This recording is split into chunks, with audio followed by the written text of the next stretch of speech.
Hello दोस्तों, सभी को सबसे पहले तो राधे राधे, जय श्री कृष्णा, जय श्री श्याम। तो चलिएगा, हम आज की क्लास अपनी स्टार्ट करते हैं और जिसमें हमारी सीरीज जो चल रही थी वो आपकी हाई स्कूल की मैथ की त्रिकोणमिति की क्लासेस आपकी कंटिन्यू चल रही हैं। ठीक है, तो आ जाइएगा सभी, इस सेशन को अपनी इस क्लास को कंप्लीट करते हैं। और ध्यान से देखना भाई, यहाँ से इस क्लास से मैं आपको गारंटी देता हूँ, यहाँ से कुछ ना कुछ आपको ये मैथ का ये सवाल जरूर आपको सीखने को अच्छे से मिलेगा। ठीक है, पर फोकस अपना पूरा रखिएगा भाई। ऐसा नहीं है कि वीडियो 2 मिनट देखी और स्क्रॉल कर दी। मेरा बिल्कुल भी ये नहीं है कि मैं यहाँ पे 10 सवाल 20 सवाल 10-20 सवाल एकदम से फटाक से करा के चला जाऊँ। ठीक है, मेरा तो सिर्फ ये उद्देश्य है, चाहे 1 सवाल करो या 2 करो, बिल्कुल आपको समझ में क्लियर होके आना चाहिए, ताकि अगर वो सवाल आपको एग्जाम में मिल जाए तो आप उसे फटाक से तुरंत तो आप उसे सही से सॉल्व आप कर पाओ। ठीक है, तो भाई यहाँ से हम अपनी क्लास को आगे स्टार्ट करते हैं। हमारी प्रश्नावली 9.1 यानी कि 9.1 चल रही है, जिसमें हमने पिछले 11 सवाल आपकी क्लास में कर चुके हैं। ये आज का क्वेश्चन नंबर 12 है, जो कि मैंने बोर्ड पर लिख लिया है। ठीक है, तो हम इसे स्टार्ट करते हैं। प्रश्न नंबर 12 है ये आपका, 7 मीटर ऊंचे भवन के शिखर से, यानी कि एक भवन है जो 7 मीटर ऊंचा है, से एक केबल टावर के शिखर का, मतलब टावर खड़ा हुआ है जो उसके शिखर का उन्नयन कोण 60 डिग्री है और उसके पाद का अवनमन कोण 45 डिग्री है। टावर की ऊंचाई बतानी है। ठीक है, समझ आया? क्या है, एक भवन है और दूसरी तरफ एक टावर भी खड़ा हुआ है। टावर यानी कि टावर तो आपको पता है, बहुत ऊंचे ऊंचे टावर होते हैं। ठीक है, इस तरह से टावर भी खड़ा हुआ है और 2 कोण दे रखे हैं, एक उन्नयन कोण दे रखा है, एक अवनमन कोण दे रखा है। तो सबसे पहले हमें ऐसे सवाल जब भी आपको देखने को मिले तो सबसे पहले क्या है करना है, उसका डायग्राम बना लीजिएगा। सबसे पहले उसका एक चित्र बना लीजिएगा। ठीक है, चित्र बना लोगे तो आपका 50% काम आपका हो जाएगा, आप सॉल्व आसानी से उसे कर पाओगे। ठीक है, तो चलिएगा, हम सबसे पहले क्या करते हैं, इसमें इसका चित्र बना लेते हैं। कैसे बना लेते हैं, इन्होंने कहा है 7 मीटर ऊंचा एक भवन है, तो चलिएगा हम भी फटाक से एक 7 मीटर ऊंचा भवन, माना कि ये यहाँ पे भवन है। ठीक है, ये यहाँ पे भवन है भैया, कितना ऊंचा है, 7, ये भवन है, भवन है कितना, 7 मीटर ऊंचा, 7 मीटर ऊंचा। यहाँ से लेके यहाँ तक की जो दूरी दे रखी है इन्होंने 7 मीटर दे रखी है। ये 7 है भाई, 7 मीटर ऊंचा है, ये भवन है, माना ये भवन है। भवन को नाम दे दिया हमने क्या, इसका निचला सिरा जो है, नीचे जो जमीन पे टिका हुआ है वो ए है, जो ऊपर शिखर वाला वो बी है, ये हमने इसको नाम दे दिया। ठीक है, अब इन्होंने कहा है भवन के शिखर से एक केबल टावर के शिखर का उन्नयन कोण। भाई यहाँ पे इन्होंने कहा एक केबल टावर भी है। ठीक है, माना कि ये मान लेते हैं यहाँ पे एक केबल टावर है, टावर भी तो जमीन पे खड़ा होगा इसके लेवल में। ठीक है, यहाँ पे ये क्या है, एक टावर है। इस लाइन को डार्क कर दीजिएगा, हमने डार्क कर दिया, ये मिला हुआ है यहाँ की, यहाँ से ये एक टावर है। क्या है ये, टावर है, यहाँ से लेके यहाँ तक। ठीक है भाई, आप सीधी लाइन खींच लेना, थोड़ा सा मेरे से इधर उधर होगी तो उसमें कोई वो ऐसी वो नहीं है, समझाने के लिए मैंने एक सीधी लाइन, ये मतलब एक टावर है। टावर को नाम दे दिया हमने, इसको नाम दे रखा है ए बी, इसको दे देते हैं चलिएगा सी और डी, समझ गए? इसको नाम दे दिया ए बी, इसको दे दिया सी डी, चाहे नीचे से दे दो ऊपर से दे दो, उससे कोई फर्क नहीं पड़ता, बस हमें समझना है। ठीक है, हमने कोई भी इसको नाम दे दिया टावर को, केवल टावर के शिखर का उन्नयन कोण। अब ये कहा है 7 मीटर ऊंचे भवन के शिखर से, यानी कि जो इसका भवन का शिखर है उससे एक केवल टावर के शिखर का, इसका जो शिखर का उन्नयन कोण, तो यहाँ से ये जो उन्नयन कोण है ये कितना है, तो उन्नयन कोण कैसे आएगा, जब इसके सीधे में एक लाइन आएगी तभी तो उन्नयन कोण का पता कर पाओगे आप। तो ये एक सीधी रेखा आ गई। ठीक है, इसका उन्नयन कोण कितना दे रखा है, 30, कितना दे रखा है, केबल टावर के शिखर का उन्नयन कोण 60 डिग्री है। कितना दे रखा है भाई, ये 30 नहीं दे रखा, 60 डिग्री दे रखा है। भवन के शिखर से केबल टावर के शिखर का उन्नयन कोण 60 डिग्री है और इसके पाद का अवनमन कोण, और टावर के शिखर का तो 60 डिग्री है और पाद का यानी कि जो नीचे वाला है, इसका पाद का यानी कि नीचे जो जमीन पे ग्राउंड पे जहाँ पे टिका हुआ है उसका अवनमन कोण, यानी कि ये वाला कोण कितना है, 45 डिग्री है। ठीक है, समझ आया। यानी कि ये अवनमन कोण है तो ऊपर से देखा जाएगा, ऊपर वाली रेखा से ये वाला अवनमन कोण, ये 45 डिग्री है। तो जितना ये 45 डिग्री है, ठीक है, उतना ही ये भी 45 डिग्री आएगा। समझ रहे हो, क्योंकि ये यहाँ पे क्या बन रहा है, ये समकोण बन रहा है। इसको नाम दे देते हैं, चलिएगा सी डी, इसको नाम दे दिया हमने ई, इस वाले बिंदु पे जहाँ पे ये मिला है तो इसको नाम दे दिया हमने ई। यानी कि कौन सा ई बी और ए, यानी ए बी ई वाला जो है ये क्या है, यहाँ पे ये 90 डिग्री बन रहा है ना कोण ए बी ई, कौन से कितना बनना है, 90 डिग्री, 45 ही होगा, 45 ही हो गया। ठीक है, तभी तो 90 डिग्री होगा, यानी ये 45 है तो ये भी 45 डिग्री आपका आएगा। ठीक है, चलिएगा अब देखिएगा यहाँ पे चूंकि हमारे जितनी दूरी ये है ए से लेके डी तक, जितनी दूरी ये है ए से लेके डी तक, इसी के समानांतर रेखा हमने ये वाली खींची, कौन सी, बी से लेके ई तक। ये दोनों कैसी होगी, समानांतर होगी, ये वाली और ये वाली समानांतर। अब ये भवन की ऊंचाई है 7 मीटर, तो इसके समानांतर में रेखा ये वाली कौन सी है, ई से लेके डी, ये भी तो टावर सीधा खड़ा है, तो ई से लेके डी तक ये इसके समानांतर है। ठीक है, कैसी है, समानांतर, यानी ये और ये समान है, ये वाली और ये वाली समान है।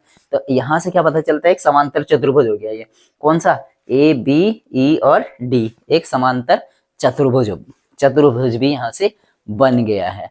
ठीक है, लेकिन हमें यहाँ पे समांतर चतुर्भुज की हमें कोई ऐसा वो नहीं है, लेकिन बन रहा है यहाँ से, क्यों, क्योंकि ये इतनी जितनी 7 मीटर ये है, इतनी 7 मीटर ये है, जितनी ये है इतनी ही ये है, दोनों आमने सामने है, दोनों समांतर है, तो ये क्या है, समांतर चतुर्भुज बन जाता है। तो यहाँ से हमें पता चल गया, हमें पूछी है केवल क्या, टावर की ऊंचाई, टावर है यहाँ से लेके यहाँ तक की ऊंचाई। अब ये 7 मीटर है तो ये भी 7 मीटर होगी।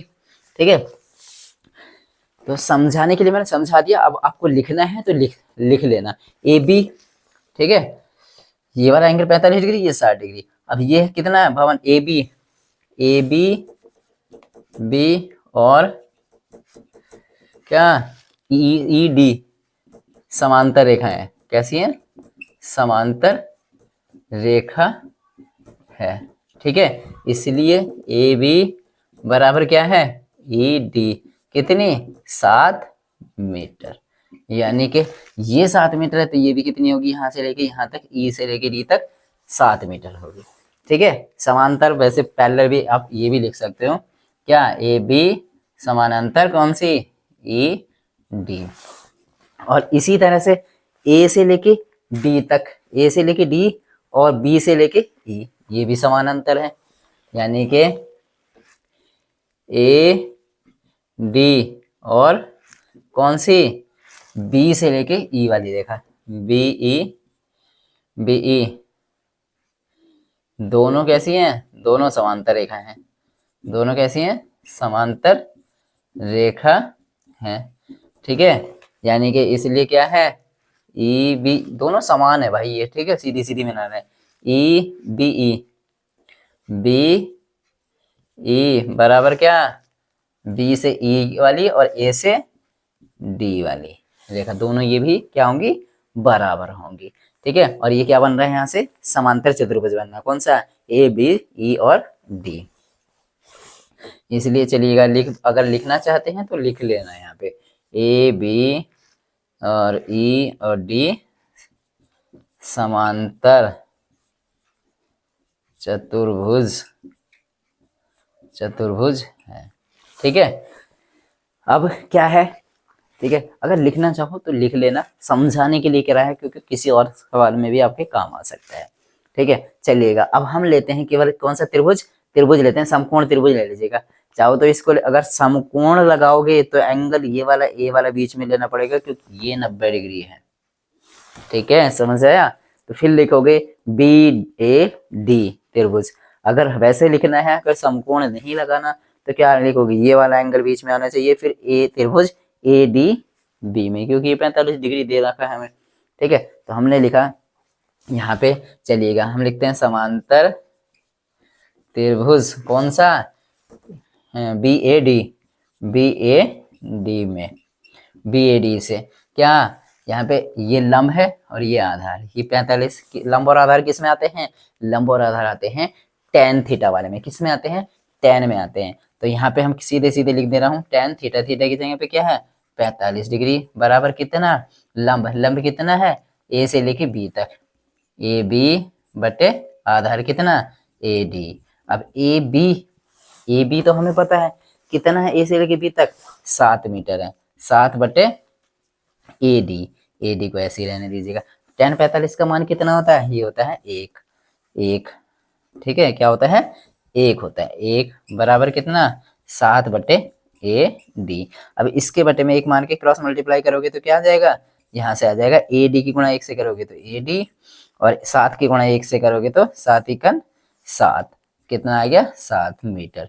यानी कि ये वाली भुजा भी कितनी आ गई ए डी, ये भी कितनी आ गई 7 मीटर आ गई। अगर ये 7 मीटर आ गई तो ये भी कितनी होगी 7 मीटर होगी कि नहीं होगी, ठीक है। ये 7 मीटर है, हमने ए से लेके डी 7 मीटर आई हमारी, यहाँ से आई 7 मीटर, तो ए डी किसके बराबर था, ए डी किसके बराबर था बीई के, तो बीई भी कितनी आ गई, ये भी 7 मीटर आ गई हमारी, ठीक है।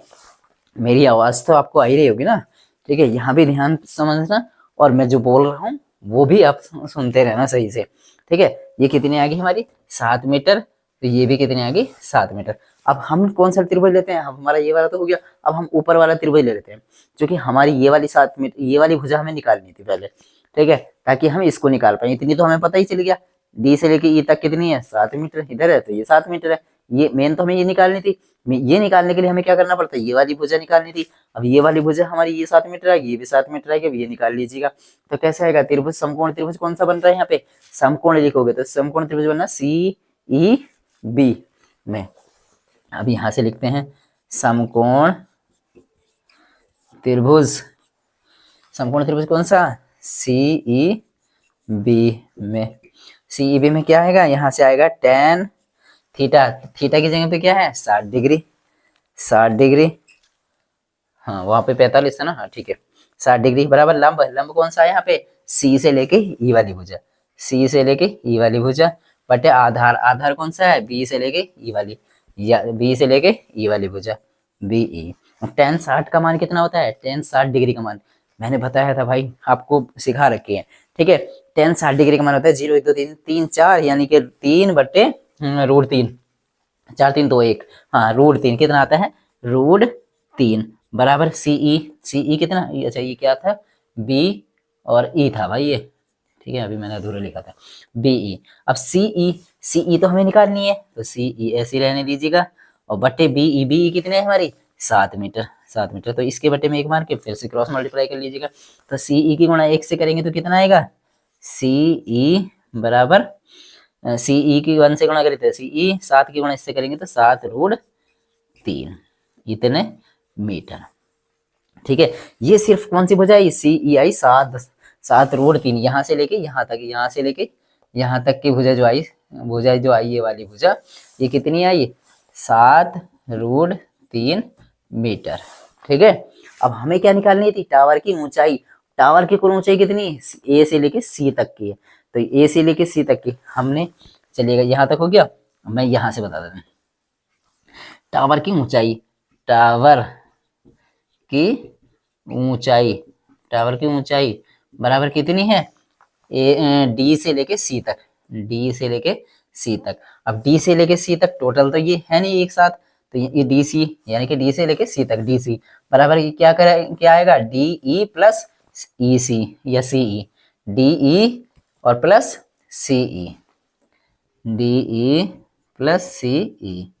अब देखिएगा यहाँ पे डी ई, यहाँ डी से लेके ई तक की कितनी है ये 7 मीटर, तो ये भी 7 मीटर, 7 मीटर प्लस सी ई, सी से लेके ई तक की कितनी है 7√3 मीटर, 7√3 मीटर।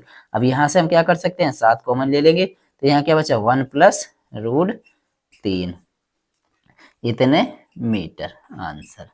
अगर इसको आगे भी आप करना चाहो, अगर यहाँ पे सवाल में आपको √3 का मान दे दें, √3 का मान कितना आता है 1.732, कितना आता है 1.732, तो हम यहाँ पे 1.732 रख के तब इसको एक को जोड़ देंगे तो कितना आएगा 2.732, उसकी गुणा किससे कर देंगे 7 से कर देंगे, तो वो आंसर आपका हो जाएगा, ठीक है। कहने का मतलब यहाँ तक अगर आपको समझ में आ गया, तो यहाँ पे सिर्फ अगर √3 का सवाल में कह दे कि √3 सवाल में बोला होता कि √3 का मान 1.732 है, तो यहाँ पे क्या करना है, तो √3 की जगह पे क्या रखना था, 1.732, उसमें एक जोड़ेगी तो कितना हो जाएगा, 2.732।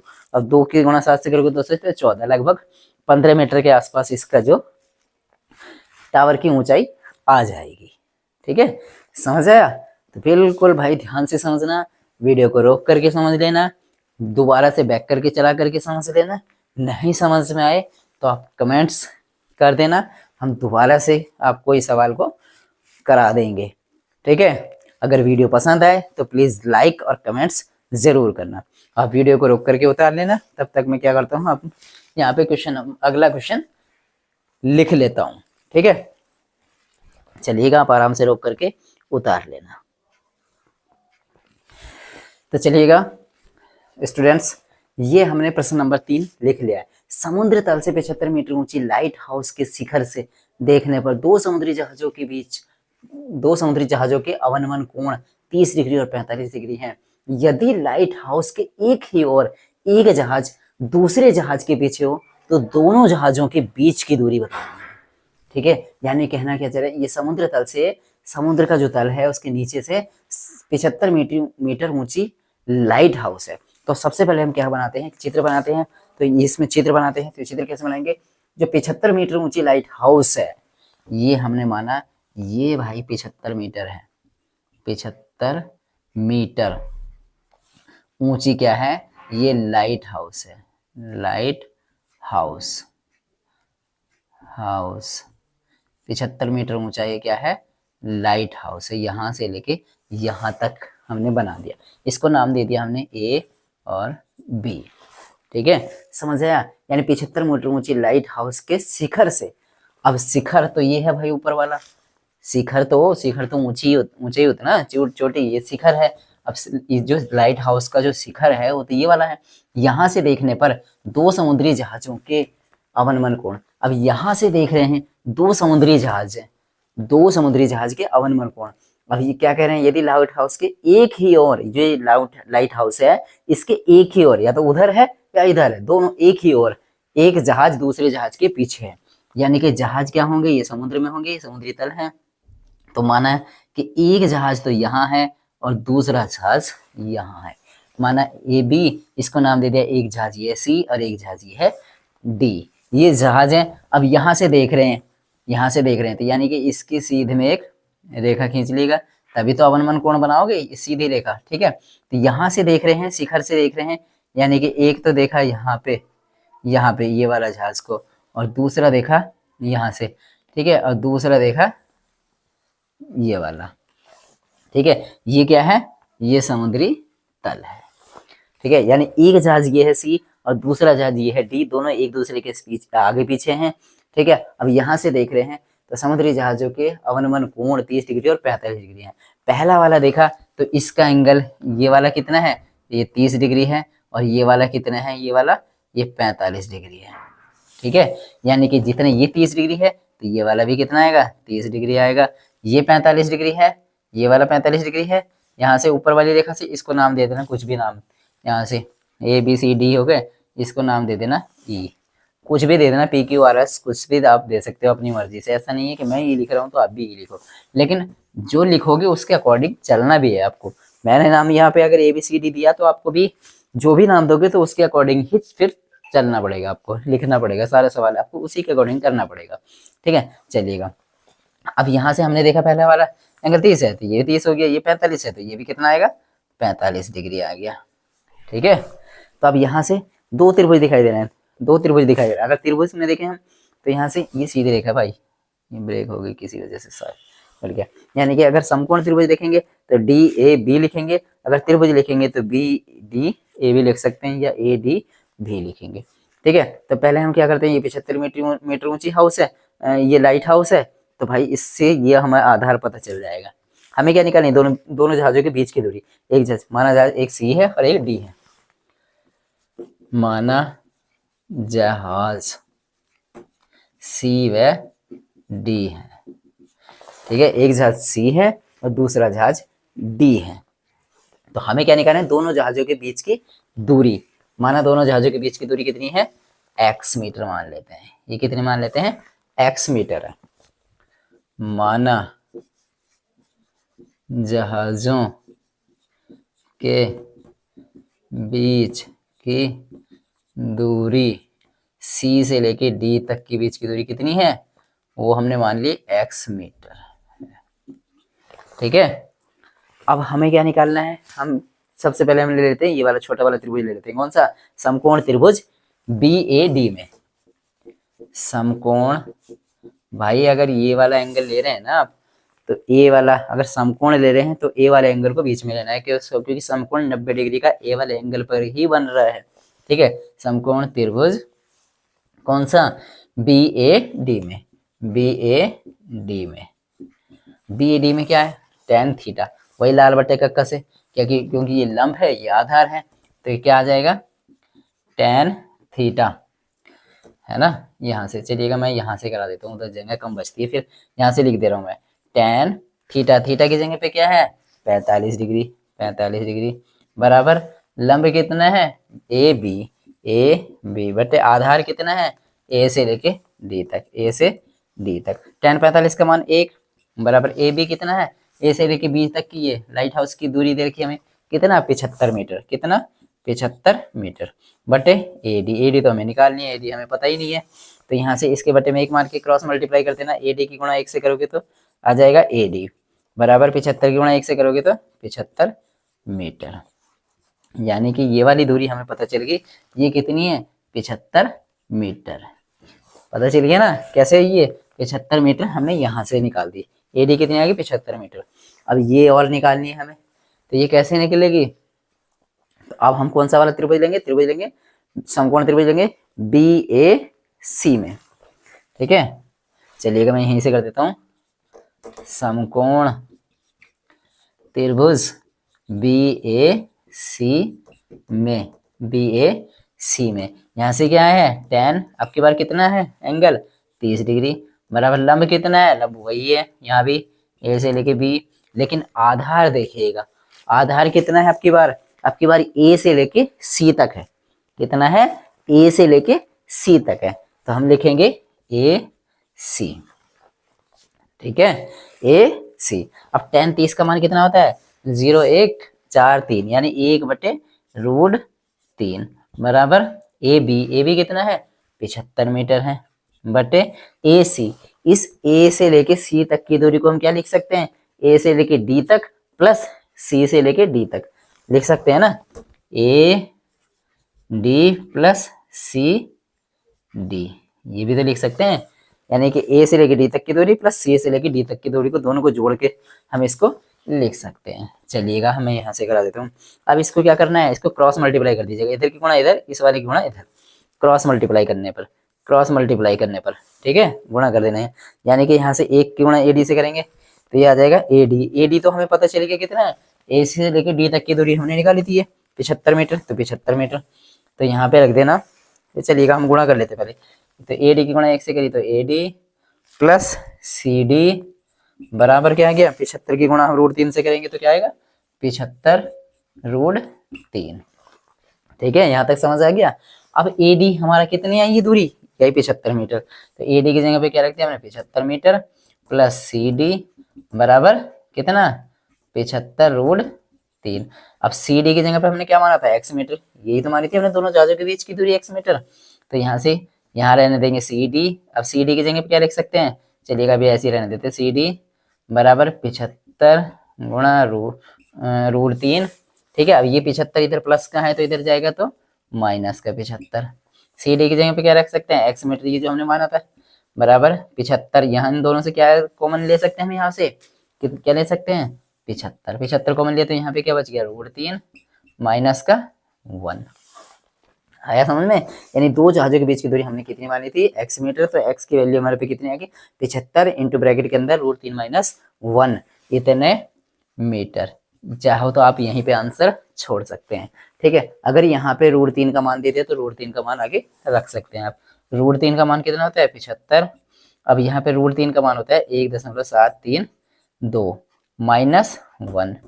अब 75, अब इसमें से ये घटाएंगे तो कितना आएगा, गुणा कितना बच गया, 0.732। अब इन दोनों की गुणा करके जो भी आएगा भाई वही आपका आंसर हो जाएगा। ठीक है, इसकी और इसकी गुणा करके जो भी आएगा 3 अंकों से पहले दशमलव लगा देना, वही आपका आंसर हो जाएगा। चाहो तो आप यहाँ तक ही छोड़ दो, ये भी आंसर। ठीक है, अगर यहाँ पे √3 की वैल्यू दे दे, सवाल में √3 की वैल्यू भी अगर दे दे एग्जामिनर आपको, तो आपको फिर रखनी पड़ेगी, और रखनी पड़ेगी तो √3 में से जो वैल्यू आएगी 1.732 उसमें से 1 घटाना पड़ेगा, और घटाओगे तो क्या आएगा 0.732। अब इन दोनों की आपस में गुणा करके जो भी आएगा वही आपका आंसर हो जाएगा। ठीक है, समझ आया आपको? बिल्कुल भाई, बहुत अच्छे से समझाने की कोशिश करिए। अगर फिर भी ना समझ आया हो तो वीडियो को एक बार फिर से रिपीट करके दोबारा देख लेना, समझ जाएगा। अगर फिर भी नहीं आता तो आप कमेंट्स करना, हम आपको दोबारा से आपको ये सवाल ज़रूर कराएंगे। ठीक है, तो चलिएगा, आज की क्लास को हम यहीं पर रोकते हैं और मिलते हैं नई क्लास में अगले सवाल पर। और जितने भी है भाई ध्यान से देखना, ये 4 नंबर से कम में एग्जाम में नहीं आएगा। आपके हाई स्कूल के बोर्ड में अगर आएगा ये एग्जाम तो 4 नंबर दे के ही जाएगा। ठीक है, तो अपना प्रैक्टिस अपनी कंटिन्यू रखिएगा भाई, लगातार अपना अभ्यास करते रहिएगा। और आपके एग्ज़ाम नज़दीक ही आने वाले हैं, तो अपना जो है प्रैक्टिस जितना ज़्यादा से ज़्यादा करोगे, सवाल जितने ज़्यादा से ज़्यादा करोगे, उतना ही सीखने को मिलेगा, उतना ही आपको करने को आएगा। ठीक है, तो मिलते हैं अगली क्लास में, तब तक के लिए अपना ध्यान रखिएगा। और अगर वीडियो पसंद आया हो तो लाइक और कमेंट्स और शेयर ज़रूर करिएगा। Thank you, all the best, जय हिंद, जय भारत। थैंक यू दोस्तों।